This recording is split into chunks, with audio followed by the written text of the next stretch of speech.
Kung bago ka pa lang sa aking YouTube channel, please subscribe at i-hit ang notification bell para updated ka sa aking bagong videos.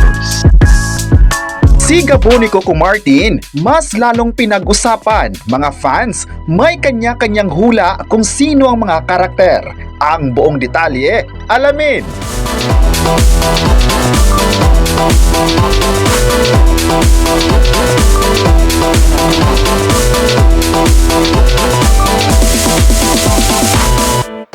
Ngayong March 1, 2026, mainit na namang pinag-usapan ng bagong series ni Coco Martin, ang Si Gabo.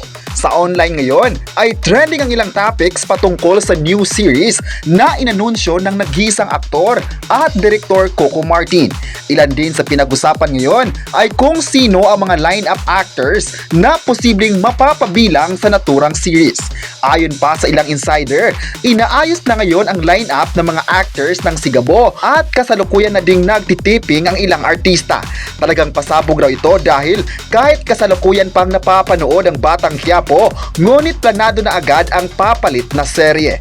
Ilan nga sa listahan na posibleng umapir sa naturang series ay sina Jane De Leon na pinag-usapan nitong nakaraang araw. Pinag-usapan din ang pangalan ni Sharon Cunita, Long Mejia, TC Tomas at maging ang dating child star na si Atong Ridillas. Talagang pasabog ito kung matutuloy ang line-up ng mga actors. Pero ayon pa sa naging pahayag ni Coco Martin, maraming mga artista naman ang posibleng mabibigyan ng trabaho sa kanyang bagong series. At sisikapin lang maraming magiging part sa show dahil weekly naman ang palabas kung saan iba't ibang guest bawat linggo.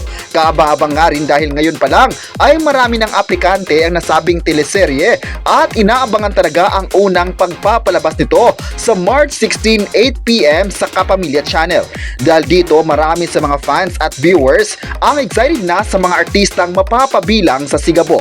Talagang di kalibre ang mga actors at kwento na iba rin sa unang nagawa ni Coco Martin. This time ay isang light drama ang masasaksihan ng mga manonood na puno ng good sides. Matatandaang sa Batang Quiapo at ang Probinsyano ay iba rin ang atake ng series, pero sa bago niyang obra, kakaiba na naman ang talagang pag-iisipan ng gusto mula sa story at cast. Masasaksihan ng mga manonood ang pinakabagong series na talagang aabangan ng lahat ng mga manonood sa prime time. Ngayong umaga naman ay panay na ang posting sa social media na may kinalaman sa Si Gabo show. Ilan nga sa mga nag-post ay excited na sila sa mga mangyari pa sa pilot episode ng Si Gabo, lalo pat ang makakasama ni Coco Martin ay ang pinakamagaling na si Julia Montes. Dapat talagang papanoorin ang susunod na pasabog ni Coco Martin sa mga manonood dahil talagang pinaghirapan ng buong production ang bagong palabas na ito. Kayo, ano ang masabi nyo na may updates na naman ang Si Gabo sa mga viewers? I-comment na kung excited ka na ba sa darating na March 16 at huwag kalimutang i-subscribe ang ating YouTube channel.